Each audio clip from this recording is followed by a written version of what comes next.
The following is a presentation of the Eagles Sports Network. Carson-Newman wins the series by splitting a doubleheader with number 6 Florida Southern. Andrew Rogers here with Carson-Newman head baseball coach Tom Griffin for the Eagles Sports Network. Coach, a rough game one, but here we are again talking about Colton Kayson's game 2 performance. A complete game where he goes 7 innings and allows just 1 run on 5 hits. Break down his performance, but also your team's performance to respond after a tough game 1 when you knew Florida Southern would come ready to play. They did to even the series, but then your team's ability to shake that one off relatively quickly and put together an elite performance to win the program's first series ever over a top 10 foe. Well, yes, I'll tell you, yesterday I think showed a lot when we talked about resiliency and, overcoming setbacks. You have a lead, you lose the lead, you come back and tie it, you win an extra innings against good clubs. So that showed a lot right there. I thought, obviously they scored a bunch there in the first 3 innings. We're playing catch-up. But I thought our guys, especially we talked about it, like you can't worry about score. You just got to keep playing the game. You can say it. It's hard to sometimes do it. But I thought our guys did that because we knew, hey, there's another game to play. And, Colton gives you quality starts. I mean, he's got 3 quality pitches. He's got a great demeanor, great mound presence out there. I thought Nick was really good back there today, working with him, and Nick had the big hit as well. You get a little worried as a coach. You put 2 runs on the board, bases loaded, nobody out, and you're thinking, all right, now you can really get a good crooked number up there. And they were able to get out of that. Then you got to rely on pitching and defense. And when you have a lead, and you knew this game was going to be one of these games. It wasn't going to be a 16, 15 game. So then it comes down to pitching and defense, quality pitches, and guys making plays, and we certainly were fortunate to have that. Every weekend Colton pitches. He just continues to amaze us. In his first 6 starts, he's 6-0. Why has your freshman been so consistent from start to start and almost seemingly getting better with each start? And even though more teams are gathering some film, they're seeing him throw live action more often. Why is he getting better and staying consistent on the mound early in his young career? Well, I think first off, he's a very good athlete, and he's very athletic out there. So I think that helps. That's number 1. Number 2, he's got a resilient arm, a strong arm. But I think it's his presence. I don't think he ever gets too high, and he never gets too low. He stays very even keel. You can see it in his demeanor out there. And I think big situations, he doesn't make it a big deal. And if something goes wrong, he doesn't go too far down. And that's a great trait to have in this game because it is a game of failure. It is a game of up and downs, and you have to have a short memory, and he has that. I think our coaches have done a great job in preparing him from day 1 to now, the time that's been invested in him, not only the coaches, but his teammates. They've invested a lot in him. And I think our upperclassmen, especially our pitchers, have done a good job investing in him on how you go about your business on the field and off the field within the culture and standards that we have here and what the expectations are. And because of that, you're seeing the growth of a young man. And that's what we want with all of our guys. Be solid baseball players, but this is more about being a solid person, being good in your academics, and then taking care of business, being a servant-type leader. That's the things he's learning within this program that are more important than anything else. Prepare ourselves for eternal life, prepare ourselves to be the best person we can be.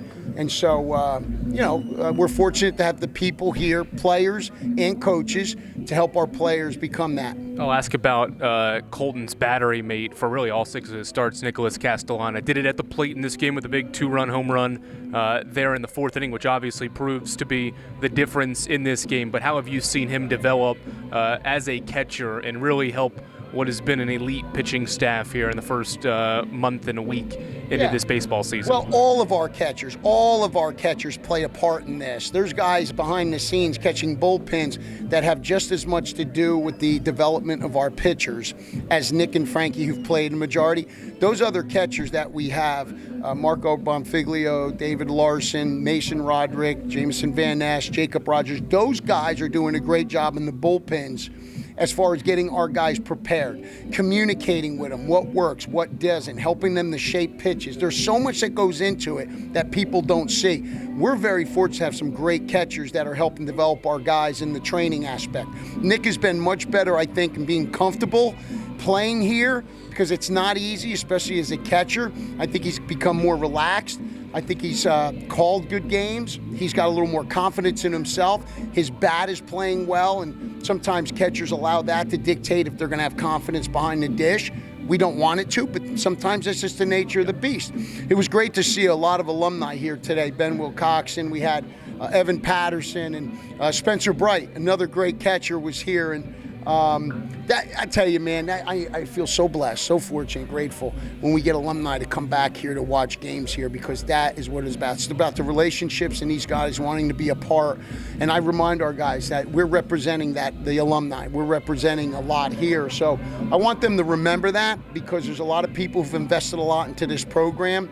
We want to be appreciative of it, and we are extremely grateful. And I feel grateful to be a part of this for sure. I know it's early in the season, Coach, but your team's 16-5 and has accomplished a lot of things this program has not done before. Best start in school history, best home start in school history, first ever series win over a top 10 team. I know that's not really anything important in terms of championships and whatnot, but how proud are you of this group and what they've been able to accomplish here so early in the year? Yeah, I'm happy for them. I mean, they're the ones who, I could care less if we were 16-5. I mean, I'm a competitive guy, but it's for them. You know, we told them that the spring is their season. They've got to police things on and off the field. They got to hold each other accountable. I'm happy for them that they're having this success. Listen, I've been coaching a long time. I've had wins and losses. I enjoy watching them have the success. Wins and losses, I don't even know what I got. I'm happy for our staff, because we got a young staff and they're excited about that. I'm happy for them. I'm happy for our alumni. I'm happy for the people who support Carson-Newman. That's what I'm happy about. But most importantly, I'm more proud about how these guys do things on and off the field and the type of people they are.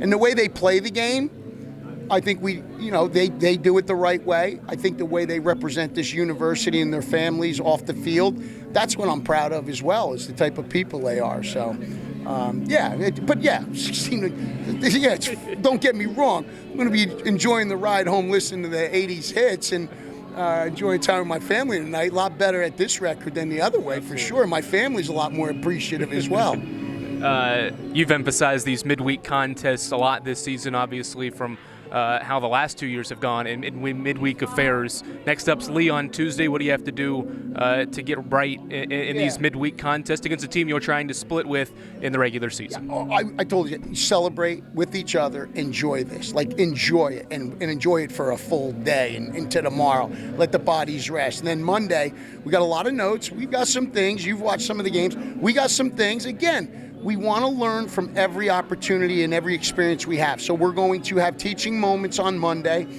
try to have the best practice we can, rep for rep, and then we'll wait till Tuesday and see what happens. But we talk about process over results. We don't really care about the results. We worry about pitch to pitch, but we are going to enjoy this weekend, because that was a quality team, and we showed that resiliency and guts there. Coach, congratulations on the series win over number 6 Florida Southern. Yeah, thank you for all you do, brother. That's Carson-Newman head baseball coach Tom Griffin. I'm Andrew Rogers here on the Eagles Sports Network.